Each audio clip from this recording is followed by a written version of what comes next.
십자가를 참으신 어린 양 예수, 내 죄 씻어주시고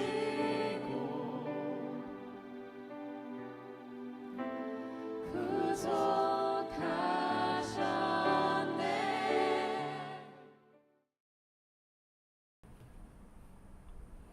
할렐루야. 2025년 2월 25일 화요일 삶의 첫 시간에 주님께 올려드립니다. 2025년이 시작한 것이 어제 같은데 벌써 2달이 지나갑니다.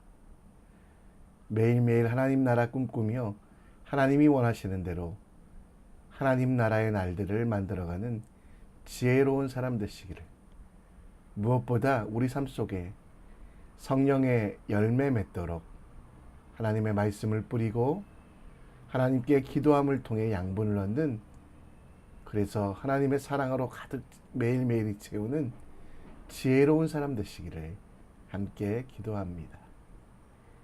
이 아침에도 우리의 믿음을, 우리의 신앙을 사도신경을 통해 고백합니다.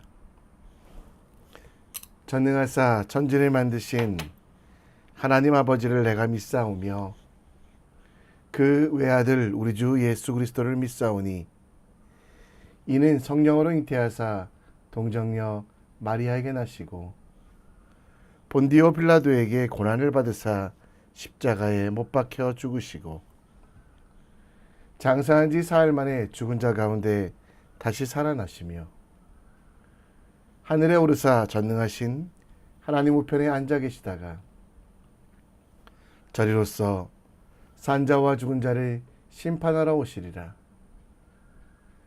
성령을 믿사오며 거룩한 공회와 성도가 서로 교통하는 것과 죄를 사여 주시는 것과 몸이 다시 사는 것과 영원히 사는 것을 믿사옵나이다. 아멘. 이 시간 우리 함께 찬송 드립니다. 찬송가 268장입니다.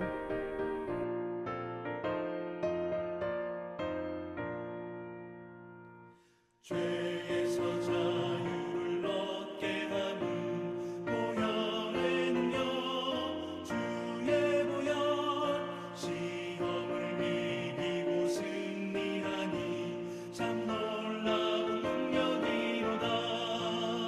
주의 보혈 능력 있도다. 주의 피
오늘 우리가 함께 볼 하나님 말씀은 누가복음 6장 39절로 49절, 누가복음 6장 39절로 49절입니다.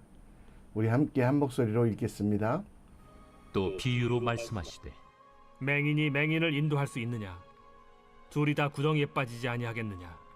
제자가 그 선생보다 높지 못하나 무릇 온전하게 된 자는 그 선생과 같으리라.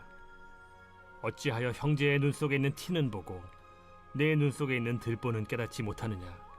너는 내 눈 속에 있는 들보를 보지 못하면서 어찌하여 형제에게 말하기를 형제여 나로 내 눈 속에 있는 티를 빼게 하라 할 수 있느냐? 외식하는 자여 먼저 내 눈 속에서 들보를 빼라. 그 후에야 내가 밝히 보고 형제의 눈 속에 있는 티를 빼리라. 못된 열매 맺는 좋은 나무가 없고 또 좋은 열매 맺는 못된 나무가 없느니라.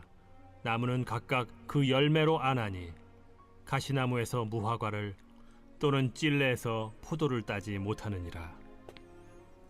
선한 사람은 마음에 쌓은 선에서 선을 내고 악한 자는 그 쌓은 악에서 악을 내나니 이는 마음에 가득한 것을 입으로 말함이니라. 너희는 나를 불러 주여 주여 하면서도 어찌하여 내가 말한 것을 행하지 아니하느냐? 내게 나와 내 말을 듣고 행하는 자마다 누구와 같은 것을 너희에게 보이리라. 집을 짓되 깊이 파고 주추를 반석 위에 놓은 사람과 같으니 큰 물이 나서 탕류가 그 집에 부딪히되 잘 지었기 때문에 능히 요동하지 못하게 하였거니와 듣고 행하지 아니하는 자는 주추 없이 흙 위에 집 지은 사람과 같으니 탕류가 부딪힘에 집이 곧 무너져 파괴됨이 심하니라. 하시니라. 아멘. 1991년 9월 일본 아모리 현에는 큰 태풍이 불어왔습니다. 얼마나 큰 폭풍이었는지 전봇대가 꺾일 정도로 큰 태풍. 그런 폭풍이 아모리현 특산품인 사과밭을 휩쓸었습니다. 사과나무의 열매가 다 떨어지고 어떤 곳은 사과나무 뿌리가 뽑혀버렸습니다. 그런데 한 농장의 사과는 그 모든 폭풍을 견디어내고 많이는 아니지만 사과 열매를 출하하게 됩니다. 그 사과를 팔며 아오모리현에 불었던 태풍도 떨어뜨리지 못했던 사과, 합격 사과라고 해서 비싼 말로 비싼 값에 팔리게 되었습니다. 이렇게 합격 사과를 만든 과정에는 자연으로 돌아가자라는 운동이 있었습니다. 땅에 화학 비료를 주거나 제초제를 뿌리지 않고 땅이 든든하도록 자연 비료만 주고 새나 벌레가 왔을 때도 살충제를 뿌리지 않고 손으로 하나하나 잡아냈습니다. 그렇게 하다 보니 사과나무는 생존을 위해 더 깊이 땅에 뿌리 내리고 가뭄도 폭풍도 견딜 수 있게 되었다는 것. 지금 아오모리에는 자연연농법으로 사과를 재배하여 가장 튼튼한 열매를 맺고 있다고 합니다. 우리가 오늘 읽었던 본문 누가복음 6장은 마태복음에 나오는 산상수훈과 비슷하지만 다른 장소에서 말씀하셨기에 평원에서의 설교, 평평한 땅에서의 설교라고 말합니다. 예수님은 앞부분에 언급한 대로 제자들이 내린 선택과 행동은 진정한 사랑에 의하여 말하고 원수까지 사랑할 것을 말씀하신 이후에 비유로서 이 사랑을 어떻게 실천하실 것인가.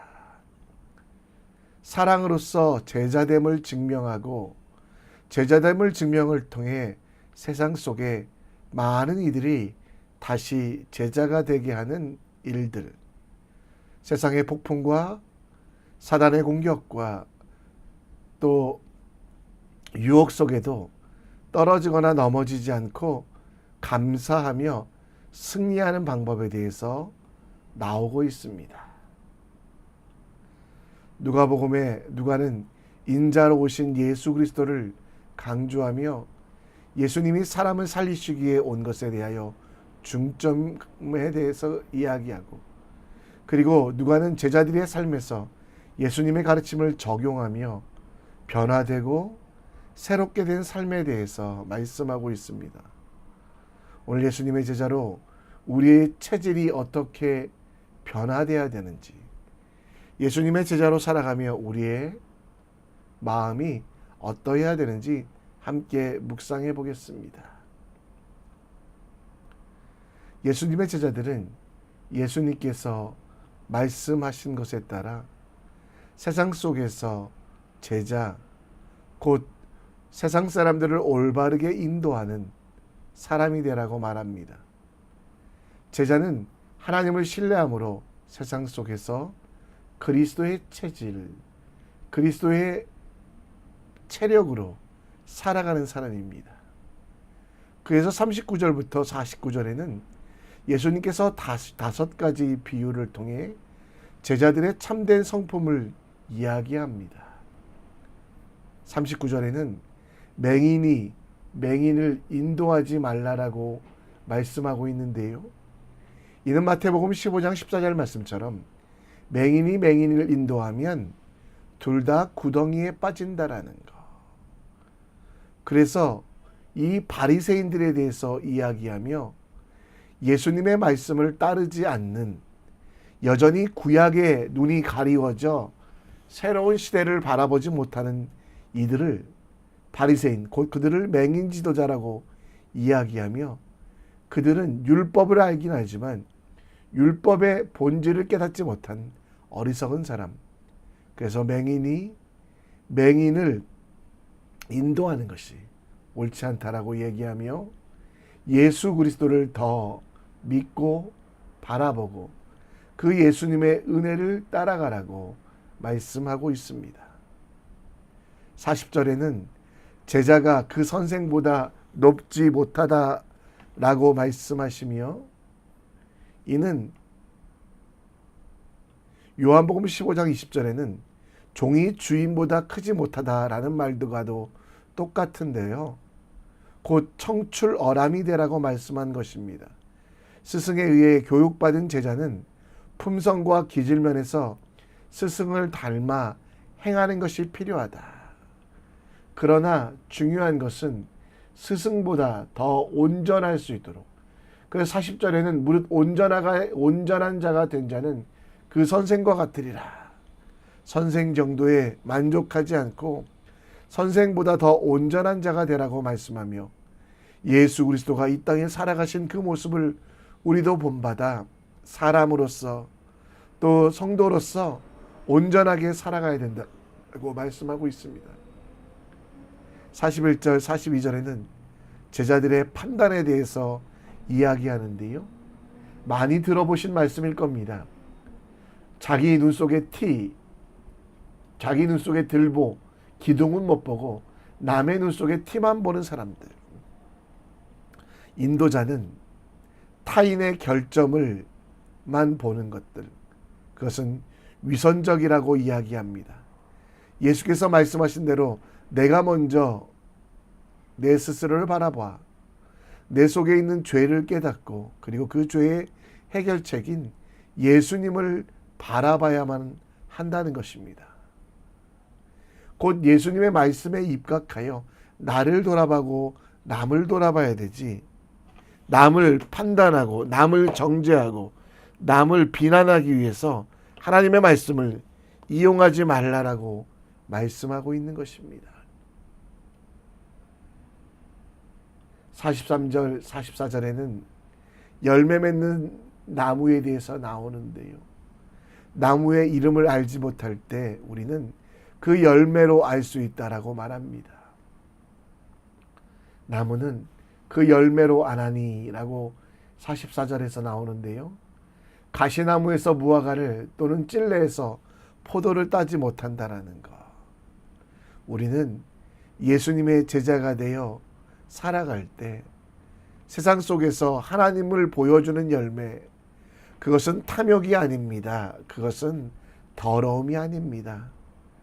완전하지 않을지라도 하나님 앞에서 하나님이 원하시는 삶들을 살아가기 위하여 헌신할 때 가장 큰 능력, 가장 큰 힘이 나타난다는 것입니다.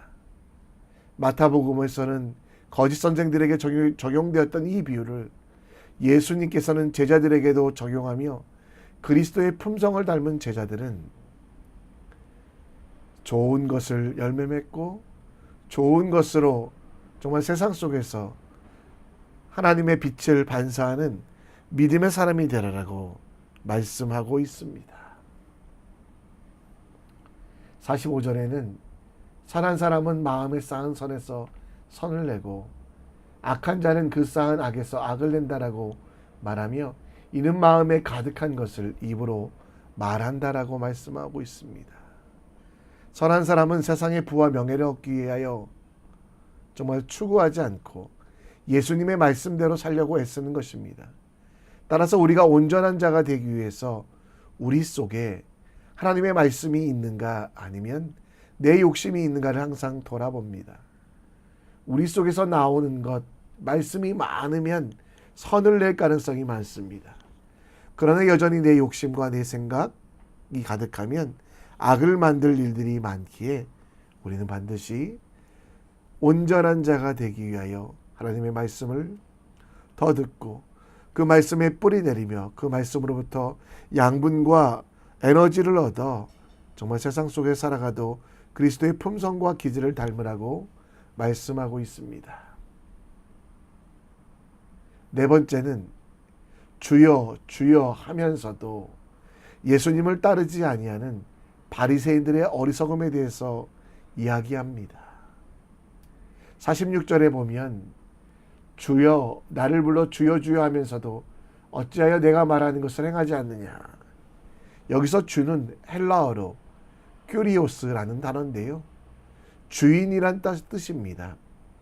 주인은 소유권을 가진 것이고 그리고 그 주인 밑에 속한 청지기들은 주인의 뜻에 따라서 내 것이 아무리 소중해도 내 생각이 맞는 것 같아도 주인의 뜻대로 행하는 것이 맞는데 바리새인과 서기관들 당시 많은 사람들은 예수 그리스도를 주라고 부르지만 그 말씀대로 사랑하지 아니하고 그 말씀대로 하나님의 말씀대로 살지 아니하고 여전히 주의 소유권이 아니라 내 욕심, 내 생각으로 살아가는 이들에 대해 진짜 제자는 하나님의 말씀대로 살아가라고. 정말 우리가 얼마나 많은 설교를 들었습니까? 그러나 그 설교를 삶 속에 적용하고 주님이 기뻐하신 대로 살아가는 것이 필요하다라고 말씀하고 있습니다. 우리에게 혹시 경건의 모양은 있으나 경건의 능력은 없는 어리석은 사람들이 아닙니까? 우리는 우리의 모든 것들을 그리스도께 뿌리 내려야만 합니다. 그것이 바로 주, 하나님이 주라고 하는 것입니다. 우리 모든 분야에서 하나님은 주인 되십니다. 학교 생활에서, 직장에서, 가정에서는 주지만 혼자 있을 때는 내가 주인 그것은 온전함이 아닙니다. 어떤 순간에도 영적으로 주님께 의지하며 주님을 바라보는 믿음의 사람 되기를 원합니다. 그리고 47절부터는 두 건축자에 대해서 이야기하는데요. 이 건축자는 어떤 사람들입니까? 한 사람은 지혜로와 집을 짓긴 힘들지만 반석 위에 집을 짓는 사람입니다. 그러나 또 한 사람은 집을 짓되 집 짓기 편하게 모래 위에 짓는 사람입니다. 근데 두 사람 다 같은 일이지만 집을 졌지만 결과는 홍수가 날 때, 폭풍이 불어올 때 그 결과가 달라집니다. 짓기 힘들지만 주추를 반석 위에 놓은 사람은 어떤 고난이 와도 이겨낼 수 있습니다. 무너져도 다시 세워갈 수 있습니다. 그러나 모래 위에 지은 사람은 그것이 다 휩쓸려가 재료도 남지 않고 망할 수밖에 없다는 것. 이 변수는 홍수인데요. 홍수는 유혹과 시험과 시련을 말합니다. 예수님은 제자들에게 말씀의 기초를 세우지 아니하면 세상의 풍파와 유혹 속에 넘어질 수밖에 없음을 이야기하며 우리 삶의 모든 것, 곧 그 안에 뿌리 박으며 세움을 받아 교훈을 받은 대로, 이 교훈이 하나님의 말씀이거든요. 믿음에 굳게 서서 감사함을 넘치게 하자라고 말씀하고 있는데요. 오늘 여러분, 우리가 하나님 나라의 합격 사과가 되기 위해서는 뿌리를 든든히 내려야 됩니다. 기적이라는 화학약품 혹은 미래를 내다보는 예언이라는 인공 감미료가 아니라 우리는 조금은 힘들지만 어렵지만 그 말씀 위에 우리 인생을 세워가야만 합니다. 머리로 알고 있는 것만으로 되지 않습니다. 머리로 알고 있는 사람들은 고난이 찾아오면 계산하여 다른 것들을 찾습니다. 하나님의 실존을 인정하며 그 삶으로 말씀을 실천하는 사람이 되기 원합니다. 오늘 본문의 바리새인들에 대하여 예수님께서 책망하셨던 것처럼 머리로만 아는 크리스찬이 아니라 삶 속에 말씀의 열매를 맺는, 그것을 위하여 오늘 5가지나 예수님께서 비유하시며 말씀하셨거든요. 어떤 고난 속에서도 교훈을 받은 대로 믿음에 굳게 서서 투정하고 불평하는 사람이 아니라 그리스도께서 함께 하심을 감사하며 그분께 우리의 인생을 올려드리는 믿음의 사람 되시기를 우리 함께 기도합시다. 이 시간 우리 찬송합니다. 험한 십자가 능력 있네 함께 찬양합니다. 목적도 없이 나는 방황했네. 소망도 없이 살았네. 그때에 못자국 난 그 손길 나에게 새 생명 주셨네. 험한 십자가에 능력 있네. 거기서 나의 삶이 변했네. 찬양하리 주 이름 영원히. 주의 십자가 능력 있네. 나는 믿네. 갈보리 언덕 십자가. 나는 믿네. 그 누가 뭐라 해도 이 세상 다 지나고 끝날이 와도 험한 십자가 붙들겠네. 나는 믿네. 십자가에서 못 박힌 주 오늘도 새 삶을 주시네.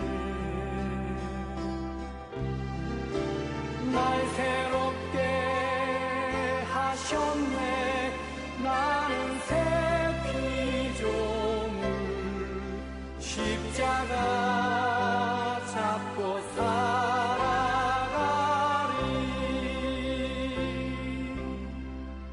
나는 믿네. 갈보리 언덕 십자가. 나는 믿네. 그 누가 뭐라 해도 이 세상 다 지나고 끝날이 와도 험한 십자가